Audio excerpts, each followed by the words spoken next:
आज हम बात करने जा रहे हैं भारत के ओडिशा राज्य में स्थित रहस्यों से भरे कोणार्क सूर्य मंदिर की। यह सूर्य देव को समर्पित एक ऐसा मंदिर है जिसके दरवाजे 120 सालों से बंद हैं, जिसके बारे में यह भी कहा जाता है कि यहाँ एक समय में सूर्य देव की भव्य प्रतिमा हवा में तैरा करती थी और यह मंदिर बड़े से बड़े जहाज को भी अपनी ओर खींच लेता था। आखिर इन अनोखी घटनाओं का क्या कारण था? क्या है इस मंदिर के निर्माण के पीछे का रहस्य? और आखिर क्यों इस अद्भुत मंदिर को 120 साल पहले अंग्रेजों ने बालू और मिट्टी से भरकर बंद कर दिया था? इस वीडियो में छिपे हैं इन सभी सवालों के जवाब। तो चलिए एक एक कर उठाते हैं इन सभी रहस्यों से पर्दा।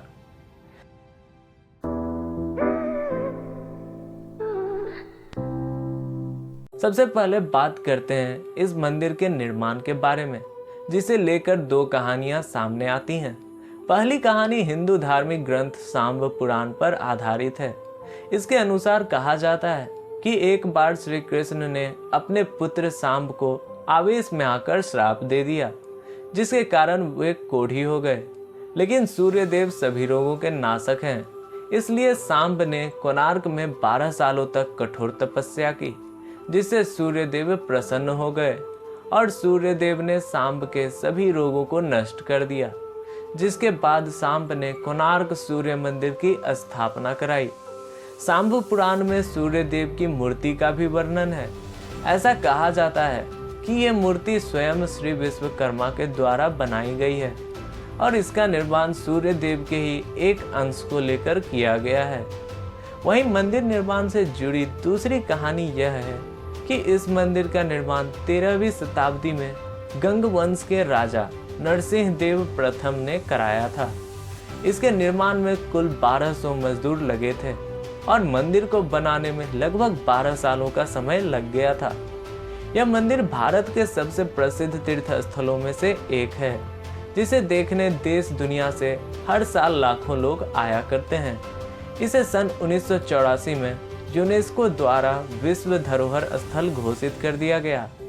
तो आइए अब बात करते हैं कोणार्क सन टेम्पल के अद्भुत आर्किटेक्चर के बारे में। इस मंदिर की रचना इस प्रकार की गई है जैसे एक रथ में 12 विशाल पहिए लगाए गए हों। इस रथ में 7 ताकतवर बड़े घोड़े भी हैं जो इस मंदिर को खींचते नजर आते हैं और ऐसा लगता है कि मानो इस रथ पर स्वयं सूर्यदेव बैठे हैं। लेकिन आपको बता दें कि वर्तमान समय में 7 घोड़ों में से केवल एक ही घोड़ा बचा हुआ है। इस मंदिर की दीवारों पर बहुत ही बेहतरीन नक्काशियां की गई हैं। यहाँ पर एक बेहतरीन मूर्ति बनी हुई है जिसमें ऊपर शेर, उसके नीचे हाथी और उसके नीचे इंसान दबा हुआ नजर आता है।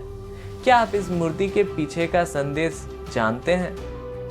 इसके बारे में एक्सपर्ट्स का यह कहना है कि शेर इंसानों के अहंकार को और हाथी इंसानों के इमोशंस को दर्शाता है, जिससे इस मूर्ति का ये मतलब निकलता है कि इंसान अपने झूठे अहंकार की वजह से अपने द्वारा बनाए गए इमोशंस में फंसकर रह जाता है। दोस्तों, मंदिर के दोनों तरफ बने पहिए सुंदर होने के साथ साथ प्राचीन भारतीय इंजीनियरिंग का एक बेमिसाल नमूना है। दरअसल ये 12 पहिए साल के 12 महीनों को दर्शाते हैं और इन पहियों की मदद से समय का बिल्कुल सटीक अंदाजा लगाया जा सकता है। असल में ये चक्र ऐसे सनडायल का काम करते हैं जो सिर्फ घंटे ही नहीं बल्कि मिनट्स और सेकंड तक को भी बताता है। वहीं 7 घोड़ों के बारे में ये कहा जाता है कि ये हफ्ते के 7 दिनों को दर्शाते हैं। चलिए बात करते हैं कि आखिर कैसे हवा में झूलती थी भगवान सूर्यदेव की मूर्ति और कैसे ये मंदिर बड़े से बड़े जहाजों को अपनी ओर खींच लेता था। दरअसल कोणार्क मंदिर के शिखर पर 52 टन यानी कि 52,000 किलो का चुंबकीय पत्थर लगा हुआ था, जिसे लॉर्ड स्टोन कहा जाता है। मंदिर की दीवारों में भी कई जगह ये चुंबक लगे हुए थे, जो कि एक समय में इस तरीके से सजाए गए थे कि मंदिर की मूर्ति हवा में तैरती रहे। लेकिन आपको बता दें, मंदिर की ये ताकतवर चुंबकीय व्यवस्था आधुनिक काल की शुरुआत में समस्या बनने लगी। दरअसल चुंबकीय शक्ति इतनी तेज थी कि पानी के जहाजों का कंपास काम करना बंद कर देता था, जिससे वह अपनी दिशा भटक जाते थे और कई छोटे जहाज तो मंदिर की तरफ खींचे चले आते थे। कहा जाता है कि पुर्तगीज सेलर्स मंदिर के अंदर लगे चुंबक और भगवान सूर्य देव की मूर्ति को निकालकर अपने साथ ले गए। आपको बता दें कि इतने बड़े लोडस्टोन पत्थर को मंदिर के ऊपर से हटाए जाने के कारण मंदिर की सभी दीवारों का संतुलन खो गया और वे गिरने लगे। बताया जाता है कि पहले इस मंदिर में 3 मंडप हुआ करते थे, लेकिन मैग्नेट के निकल जाने की वजह से 2 मंडप नष्ट हो गए। पर 1903 में जॉन वुडबर्न ने एक मंडप में मिट्टी भरवा दी ताकि इसे प्राकृतिक आपदा से बचाया जा सके। लेकिन इस घटना को हुए 120 साल बीत चुके हैं। और आपको बता दें, इस मंदिर के कई हिस्सों पर वैज्ञानिकों ने रिसर्च भी चालू किया था। कई बार तो मंदिर के मुख्य दरवाजे को खोलने की बात भी की गई थी, लेकिन आज तक भारत सरकार ने इस मंदिर का रेनोवेशन नहीं कराया है। ऐसे में सवाल ये उठता है कि क्या सच में इस मंदिर को प्राकृतिक आपदा से बचाने के लिए ही बंद किया गया था, या फिर इसके पीछे कोई और वजह है? दोस्तों, इन सवालों के जवाब तभी मिलेंगे जब इस दरवाजे को खोला जाएगा। इस मंदिर के बारे में आपकी क्या राय है, हमें कमेंट कर जरूर बताएं।